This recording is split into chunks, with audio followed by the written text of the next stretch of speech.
কোমলমতি শিক্ষার্থীদের আন্দোলনকে ঘিরে যে সকল ঘটনা ঘটেছে তা খুবই বেদনাদায়ক ও দুঃখজনক। অহেতুক কতগুলি মূল্যবান জীবন ঝরে গেল।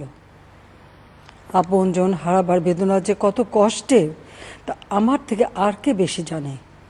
আন্দোলনের শুরু থেকেই সরকার যথেষ্ট ধৈর্য ও সহনশীলতা প্রদর্শন করেছে, বরং আন্দোলনকারীদের নিরাপত্তা নিশ্চিত করার ক্ষেত্রে পুলিশ সহযোগিতা করে। মহামান্য রাষ্ট্রপতির কাছে যখন আন্দোলনকারীরা স্মারকলিপি প্রদান করার ইচ্ছা প্রকাশ করে, সেক্ষেত্রে তাদের সুযোগ করে দেওয়া হয় এবং নিরাপত্তারও ব্যবস্থা নেওয়া হয়।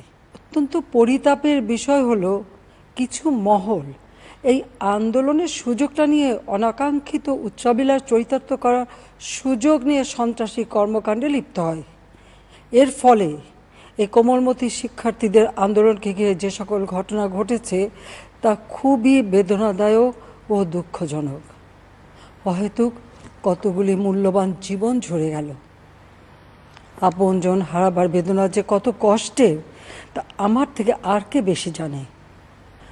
যারা মৃত্যুবরণ করেছে তাদের আত্মার মাগফিরাত কামনা করছি। পরিবারের সদস্যদের প্রতি গভীর সমবেদনা জানাচ্ছি। আমি প্রতিটি হত্যাকাণ্ডের নিন্দা জানাই। যে সকল ঘটনা ঘটেছে তা কখনোই কাম্য ছিল না। চট্টগ্রামে সন্ত্রাসীরা বহুতল ভবনের ছাদ থেকে ছাত্রদের হত্যার উদ্দেশ্যে নির্মমভাবে নিচে ছুঁড়ে ফেলে দিয়েছে। অনেক ছাত্রের হাত পায়ের রগ কেটে দেয়, তাদের উপর লাঠি পেটা ও ধারালো অস্ত্র দ্বারা আঘাত করে। একজন মৃত্যুবরণ করেছে, অনেকে মৃত্যুর সাথে পাঞ্জা লড়ছে। ঢাকা, রংপুর এবং রাজশাহী বিশ্ববিদ্যালয়ের উপাচার্যের বাসভবন ও ছাত্রছাত্রীদের আবাসিক হলে অগ্নিসংযোগ ও ভাঙচুর করা হয়। সাধারণ পথচারী, দোকানিদের আক্রমণ, এমনকি রোগীবাহী অ্যাম্বুলেন্স চলাচলে বাধা প্রদান করা হয়। মেয়েদের হলে ছাত্রীদের উপর আক্রমণ করা হয়েছে এবং লাঞ্ছিত করা হচ্ছে। আবাসিক হলে প্রবোজদের হুমকি দেওয়া হয় এবং আক্রমণ করা হয়েছে।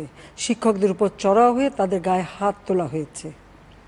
আমি বিশ্বাস করি, যারা কোটা সংস্কার আন্দোলনে জড়িত তাদের সাথে এই সকল সন্ত্রাসীদের কোনো সম্পর্ক নেই, বরং সন্ত্রাসীরা এদের মধ্যে ঢুকে সংঘাত ও নৈরাজ্যকর পরিস্থিতির সৃষ্টি করছে।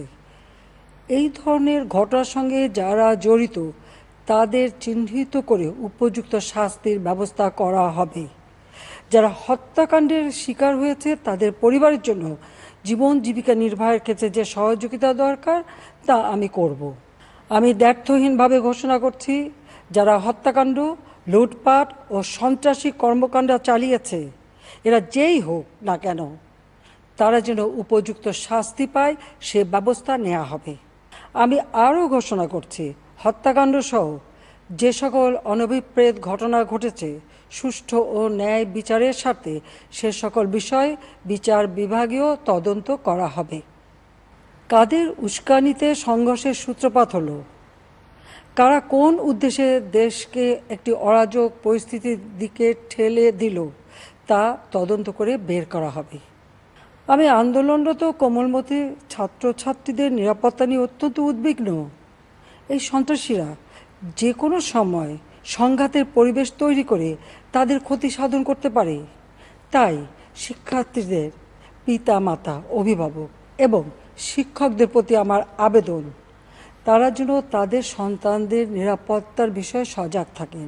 একই সাথে সকল শিক্ষা প্রতিষ্ঠানের ছাত্রছাত্রীদের নিরাপত্তার বিষয়টি বিশেষভাবে নজর রাখেন। সরকার হাইকোর্টের রায়ের বিরুদ্ধে সর্বোচ্চ আদালতে আপিল করেছে।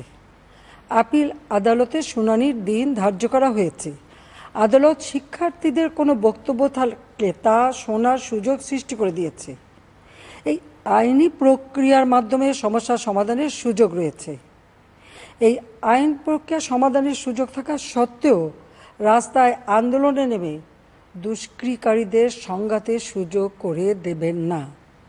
সর্বোচ্চ আদালতের রায় আসা পর্যন্ত ধৈর্য ধরে অপেক্ষা করার জন্য আমি সকলকে বিশেষভাবে অনুরোধ জানাচ্ছি।